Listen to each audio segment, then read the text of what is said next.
ನಮಸ್ಕಾರ ಎಲ್ರಿಗೂ. ಶ್ರೀ ಗುರುಭ್ಯೋ ನಮಃ. ಗಂ ಗಣಪತಿಯೇ ನಮಃ. ವಾಗ್ವಾದಿನಿ ನಮೋ ನಮಃ. ಯಾರೆಲ್ಲ ಕಳಶ ಇಟ್ಟು ಪೂಜೆ ಮಾಡ್ತೀರಾ ಅವರು ಈ ವಿಡಿಯೋ ನೋಡಲೇಬೇಕು. ನಿಮಗೆ ತುಂಬ ಉಪಯೋಗ ಆಗುವಂತಹ ಮಾಹಿತಿಗಳನ್ನ ಕೊಡ್ತೀನಿ. ಯಾವುದೇ ಕಾರಣಕ್ಕೂ ಕಳಶ ಇಟ್ಟು ಪೂಜೆ ಮಾಡೋರು ಇಂಥ ತಪ್ಪುಗಳನ್ನ ಮಾಡಬೇಡಿ. ಅದು ಯಾವುದು ಅಂತ ನಾನು ವಿಡಿಯೋದಲ್ಲಿ ಹೇಳ್ತಾ ಇರ್ತೀನಿ. ಫುಲ್ ವಿಡಿಯೋ ನೋಡಿ, ನಿಮಗೆ ಅರ್ಥ ಆಗುತ್ತೆ. ಹಾಗೆ ಇಲ್ಲೊಂದು ಯಂತ್ರ ಕೂಡ ಕೊಟ್ಟಿದ್ದೀನಿ. ಈ ಯಂತ್ರ ಯಾವುದು ಅಂತ ನೀವು ಯೋಚನೆ ಮಾಡ್ತಾ ಇರ್ಬೋದು. ಅದ್ರ ಬಗ್ಗೆನೂ ಕೂಡ ನಾನು ತಿಳಿಸ್ಕೊಡ್ತೀನಿ. ಈ ಯಂತ್ರ ತುಂಬ ಶಕ್ತಿಶಾಲಿಯಾದಂಥ ಯಂತ್ರ ಆಗಿದೆ. ಇದು ಪುರಾತನ ಗ್ರಂಥದಿಂದ ಆಯ್ದಂಥ ಒಂದು ಯಂತ್ರ. ಇದನ್ನ ಯಾವ ರೀತಿ ಬಳಸಬೇಕು, ಹೇಗೆ ಬಳಸಬೇಕು ಅಂತ ನಿಮಗೆ ತಿಳಿಸ್ಕೊಡ್ತೀನಿ. ವಿಡಿಯೋ ಫುಲ್ ನೋಡಿ. ಹಾಗೆ ಯಾರೆಲ್ಲ ಹೊಸದಾಗಿ ಈ ವಿಡಿಯೋ ನೋಡ್ತಾ ಇದ್ದೀರಾ, ನಿಮಗೆ ಇದರಲ್ಲಿ ಒಳ್ಳೆ ಇನ್ಫಾರ್ಮೇಷನ್ ಸಿಕ್ತು ಅಂತ ಹೇಳಿದ್ರೆ ಸಬ್ಸ್ಕ್ರೈಬ್ ಮಾಡಿಕೊಂಡು ಹಾಗೆ ಬೇರೆಯವ್ರಿಗೂ ಕೂಡ ಶೇರ್ ಮಾಡಿ. ಯಾಕೆಂತ ಹೇಳಿದ್ರೆ ಮನೇಲಿ ಪ್ರತಿಯೊಬ್ಬರು ಮನೆಯಲ್ಲಿ ಪೂಜೆ ಮಾಡೇ ಮಾಡ್ತಾರೆ. ಕಳಶ ಇಟ್ಟು ಪೂಜೆ ಮಾಡುವವರು ತುಂಬ ಜನ ಇರ್ತಾರೆ. ಕಳಶ ಇಡದೆ ಪೂಜೆ ಮಾಡುವವರು ಕೂಡ ಇರ್ತಾರೆ. ಜೊತೆಗೆ ಎಷ್ಟೋ ಜನಕ್ಕೆ ತಮ್ಮ ತಮ್ಮ ಕುಲದೇವರಾಗಿರಲಿ ಮನೆ ದೇವರಾಗಿರಲಿ ಗೊತ್ತಿರಲ್ಲ. ಅಂಥವರು ಕೂಡ ಈ ಯಂತ್ರದ ಒಂದು ಪ್ರಯೋಜನನ ಪಡ್ಕೋಬೋದು. ಬನ್ನಿ, ಆಗಿದ್ದರೆ ಇದ್ರ ಬಗ್ಗೆ ನಾನು ನಿಮಗೆ ವಿವರವಾಗಿ ತಿಳಿಸ್ಕೊಡ್ತೀನಿ. ಈ ಯಂತ್ರ ಇಡೋದ್ರಿಂದ ಮನೆಗೆ ಧನಲಾಭ ಆಗುತ್ತೆ, ಸಂಪತ್ತು ಹೆಚ್ಚಾಗುತ್ತೆ, ಆರೋಗ್ಯ, ವಿದ್ಯೆ, ವ್ಯವಹಾರ, ಲಾಭ, ಅಭಿವೃದ್ಧಿ ಇವೆಲ್ಲನೂ ಕೂಡ ಚೆನ್ನಾಗಾಗುತ್ತೆ. ಹಾಗೆ ನಕಾರಾತ್ಮಕ ಶಕ್ತಿಗಳನ್ನ ಕೂಡ ಈ ಯಂತ್ರ ತಡೆಯುತ್ತೆ. ಜೊತೆಗೆ ಕಣ್ಣು ದೃಷ್ಟಿಬಾಧೆ ಅಂತ ಎಲ್ಲ ಹೇಳ್ತಾರೆ. ಪ್ರೇತ ದೃಷ್ಟಿ ಇರ್ಬೋದು, ನರದೃಷ್ಟಿ ಇರ್ಬೋದು, ಈ ಥರದ್ದೆಲ್ಲನೂ ಕೂಡ ಈ ಯಂತ್ರ ತಡೆಯುತ್ತೆ.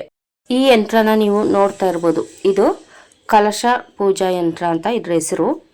ಈ ಯಂತ್ರನ ನೀವು ಒಂದು ತಾಮ್ರದ ತಗಡಲ್ಲಿ ಬರೆದು ಇದ್ರ ಮೇಲೆ ನೀವು ಕಳಶನಾಗಲಿ ಅಥವಾ ನಿಮ್ಮ ಮನೆ ದೇವರು ಕುಲದೇವರನ್ನಾಗಲಿ ಪ್ರತಿಷ್ಠಾಪನೆ ಮಾಡಬಹುದು.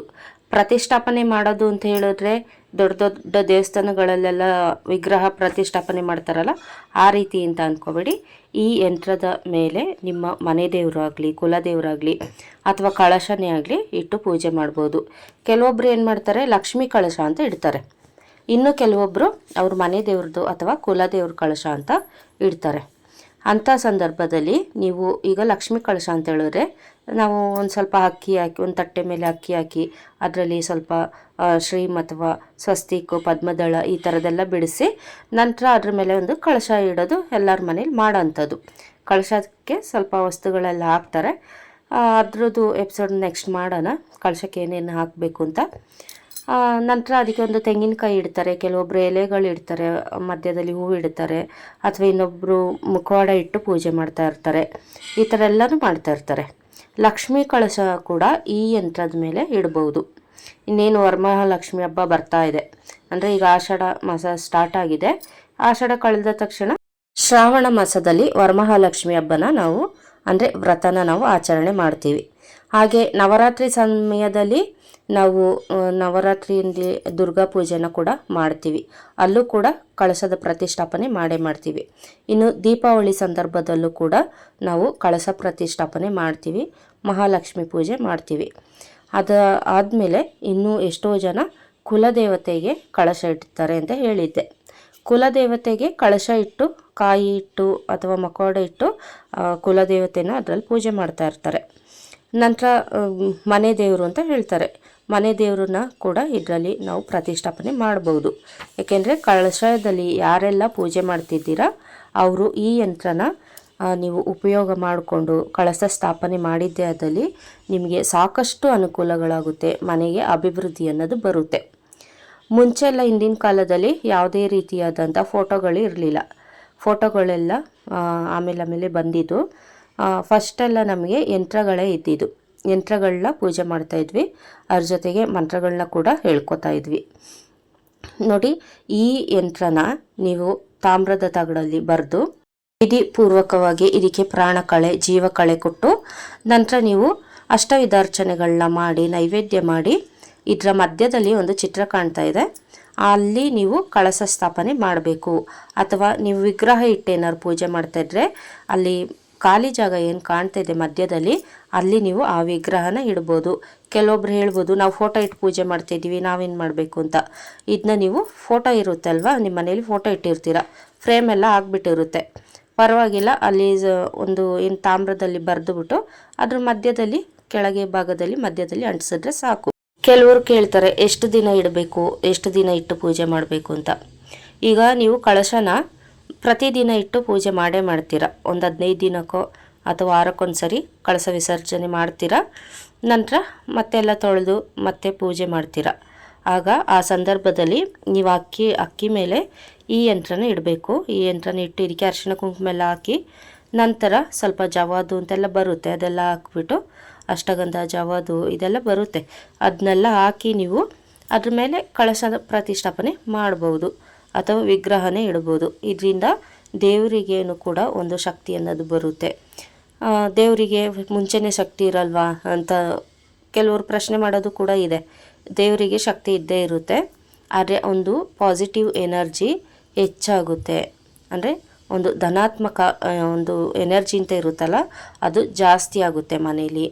ಇದರಿಂದ ನಿಮ್ಮ ಮನೇಲಿ ಯಾವಾಗಲೂ ಕಿರಿಕಿರಿ ಆಗ್ತಾ ಇರುತ್ತೆ ಅಂತ ಅಂದ್ಕೊಳ್ಳಿ, ಅಥವಾ ಜಗಳ, ಗಂಡ ಹೆಂಡತಿ ಮಧ್ಯೆ ಸಮಸ್ಯೆ, ಮಕ್ಕಳು ಓದೋದಿರೋದು, ಕಿರ್ಚಾಡೋದು, ಬ್ಯಾಡ್ ಹ್ಯಾಬಿಟ್ಸಿಗೆ ಕೂಡ ಅಡಿಕ್ಟ್ ಆಗಿರ್ತಾರೆ ಕೆಲವರು. ಅಂಥವ್ರನ್ನ ಕೂಡ ಇದೊಂದು ಧನಾತ್ಮಕತೆ ಅಂತ ಹೇಳೋದು ಸರಿ ಮಾಡೋಂಥ ಚಾನ್ಸಸ್ ಹೆಚ್ಚಾಗಿರುತ್ತೆ. 99% ಹೆಚ್ಚಾಗಿರುತ್ತೆ, ಇಷ್ಟು ಮಾತ್ರ ಹೇಳಬಲ್ಲೆ. ಇದಕ್ಕೆ ನಂಬಿಕೆ ಮುಖ್ಯ. ಹಾಗೆ ಆರೋಗ್ಯದ ವಿಚಾರಕ್ಕೆ ಬಂದರೆ ಆರೋಗ್ಯನೂ ಸುಧಾರಣೆ ಆಗುತ್ತೆ. ಮತ್ತು ಮಕ್ಕಳು ವಿದ್ಯಾಭ್ಯಾಸದಲ್ಲಿ ಕೂಡ ಇದು ಒಂದು ಏಳಿಗೆಯನ್ನು ಕೊಡುತ್ತೆ. ಆಮೇಲೆ ನೀವೇನಾದರೂ ವ್ಯವಹಾರ ಮಾಡ್ತಾಯಿದ್ದೀರಾ, ಬಿಸ್ನೆಸ್ ಮಾಡ್ತಾಯಿದ್ದೀರಾ ಅಂತ ಹೇಳಿದ್ರೆ ಅದರಲ್ಲೂ ಕೂಡ ನಿಮಗೆ ಲಾಭ ಅನ್ನೋದು ಬರುತ್ತೆ. ಒಟ್ಟಲ್ಲಿ ನಿಮ್ಮ ಮನೆ ಅಭಿವೃದ್ಧಿ ಆಗುತ್ತೆ, ನಿಮಗೆಲ್ಲರಿಗೂ ಒಂದು ಒಳ್ಳೆಯದಾಗುತ್ತೆ ಅಂತಲೇ ಅಂದ್ಕೊಳ್ಳಿ. ಹಾಗೆ ಈ ಯಂತ್ರನ ನೀವು ಮನೇಲಿಟ್ಟು ಪೂಜೆ ಮಾಡೋದ್ರಿಂದ ಒಂದು ನಕಾರಾತ್ಮಕ ಶಕ್ತಿಗಳು ನಾಶವಾಗುತ್ತೆ. ಯಾರೇನೇ ಮಾಡಿದ್ರು ಅದು ನಿಮ್ಮ ಮನೆ ಬಾಗಿಲು ಗಂಟ ಬರೋಕ್ಕೂ ಬಿಡಲ್ಲ, ಅಷ್ಟು ಪ್ರೊಟೆಕ್ಟಿವ್ ಆಗಿ ಇದು ಕೆಲಸ ಮಾಡುತ್ತೆ. ಆದ್ದರಿಂದ ನೋಡಿ, ಈ ಯಂತ್ರ ನಿಮಗೆ ಕಾಣಿಸ್ತಾ ಇರ್ಬೋದು. ನಿಮಗೆ ನಿಮ್ಮ ಕೈಲಾದರೆ ಇದನ್ನ ಬರ್ಕೊಳ್ಳಿ, ಇಲ್ಲದ್ರೆ ಇದು ಯಾರು ಯಂತ್ರಗಳು ಬರೀತಾರೆ ಅವ್ರ ಹತ್ರ ಬರೆಸ್ಕೊಳ್ಳಿ. ಅಷ್ಟದಳ ಪದ್ಮದಳನ ಬರಿಬೇಕು. ಇದ್ರ ಸುತ್ತ ನೋಡಿ ಬೀಜಾಕ್ಷರಗಳಿದೆ, ಆ ಬೀಜಾಕ್ಷರಗಳನ್ನೆಲ್ಲ ಬರೆದು ದಳದ ಒಳಗೆ ಕೂಡ ಬೀಜಾಕ್ಷರ ಬರೆದಿದ್ದಾರೆ. ಅದನ್ನೆಲ್ಲನೂ ಸ್ವಲ್ಪ ಸ್ಕ್ರೀನ್ಶಾಟ್ ಹಾಕ್ಕೊಂಡು ಝೂಮ್ ಮಾಡ್ಕೊಂಡು ನೋಡ್ಕೊಳ್ಳಿ. ತುಂಬ ಚೆನ್ನಾಗಿ ಅಕ್ಷರಗಳೆಲ್ಲ ಕಾಣ್ತಾ ಇದೆ. ಇದರಲ್ಲಿ ಡೌಟ್ ಇಲ್ಲ ಅಂತ ಅನ್ಕೋತೀನಿ. ನಿಮಗೇನಾದರೂ ಡೌಟ್ ಇದ್ದರೆ ಕಮೆಂಟ್ ಸೆಕ್ಷನಲ್ಲಿ ನಂಗೆ ತಿಳಿಸಿ, ನಾನು ನಿಮ್ಮ ಡೌಟನ್ನು ಕ್ಲಿಯರ್ ಮಾಡ್ತೀನಿ. ಈ ವಿಡಿಯೋ ನಿಮಗೆ ಉಪಯೋಗ ಆಗಿರುತ್ತೆ ಅಂತ ಅನ್ಕೋತೀನಿ. ಯಾಕೆಂತೇಳಿದ್ರೆ ಮುಂದೆ ವರಲಕ್ಷ್ಮಿ ಹಬ್ಬ ಕೂಡ ಬರ್ತಾಯಿದೆ. ಅಂಥ ಸಂದರ್ಭದಲ್ಲಿ ವರಮಹಾಲಕ್ಷ್ಮಿ ದೇವಿನ ನೀವು ಅಂದರೆ ಕಳಶನ ನೀವು ಈ ಯಂತ್ರದ ಮೇಲೆ ಕೂರಿಸಿದ್ರೆ ನಿಮಗೆ ಅಭಿವೃದ್ಧಿ ಅನ್ನೋದು ಸಾಕಷ್ಟು ಆಗುತ್ತೆ.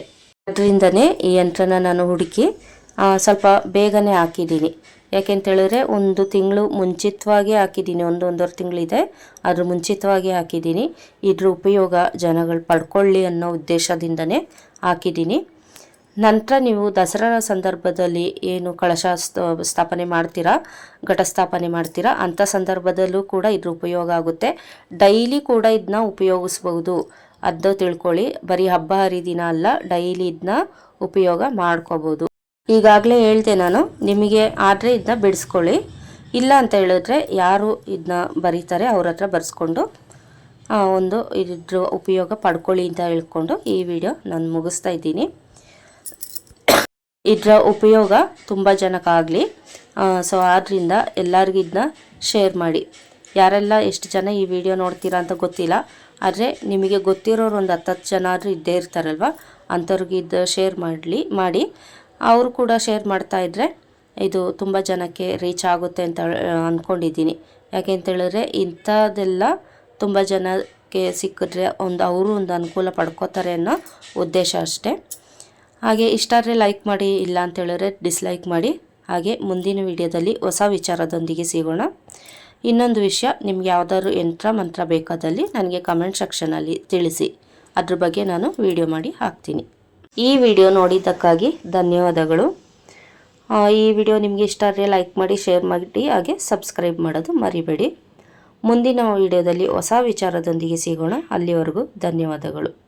ಸರ್ವೇ ಜನ ಸುಖಿನೋ ಭವಂತು, ಸನ್ಮಂಗಳಾನಿ ಭವಂತು. ಎಲ್ಲರಿಗೂ ಒಳ್ಳೆಯದಾಗಲಿ.